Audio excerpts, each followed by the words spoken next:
Veti dyti si kryetari Degës ka dalur jashtë ta pres shefin partijak. Bashkë me gruan e cila mbante stampuar në veshje numrin e burrit në zgjedhje, Lutfi Aziri ka ardhur në tubimin elektoral të mërkurën pasdite. Simpatizantë të shumt të lidhjes demokratike brenda kishin mbushur sallën plot. Një vend enkas i sigurohet rejes së Ibrahim Rugovës, themeluesit të partisë. Kur në Gjilan zbarkon kandidati për kryeministër, pritja është plot atmosferë. Teksa përshëndet të mbledhurit, negocieret nderohen edhe me lule. Kur liderët zënë vend, masa thret numrin që duhet votuar. E kur ju drejtohet atyre, luta siç e thrasin bashkëvendasit, kërkon që të mos përkrahen papunëtorët.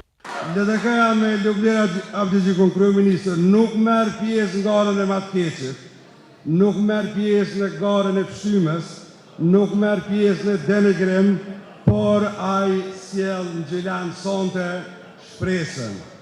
Shpresën për një qeverisje të mirë, të hapur e transparente, shpresën për një Gjilan i cili fiton mundësi, kujdes dhe zhvillim ekonomik.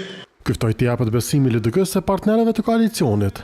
Se mjek që është premtoi të përmirësim të këtij sektori, kreu i Partisë së Drejtësisë. Kosova nuk mund të ecë përpara pa një sistem shëndetësor të fortë, funksional dhe të drejtë.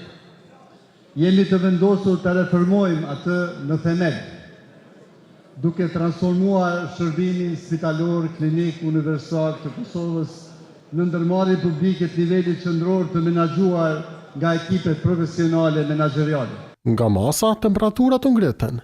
Esinipja në Moravës, pretendenti për shef qeverie, deklaron se pasojat e këtë qeverisjes pasvjeçare u ndjen edhe këto. Në Gjilan, ekonomia lokale, ekonomia qytetit mbahet kryesisht nga biznese familjare, nga përpunimi i produkteve, nga tregtia, nga prodhimi, nga bujqësia e blegtoria. Por këta sektor janë lënë pa strategji, pa subvencione qëndrueshme e pa treg sigurt. Por me të në kryet e ekzekutivit, vazhdim se do t'jetësohet shpejt një projekt madhor që pushteti aktuale zvarriti. Autostrada e famshme Ana Moravës është marrë. Është marrë për Gjilanin. Autostradën e lën në lloj tash e 50, do ta përfundojmë më pak se 20 muaj në qeverinë e ardhshme.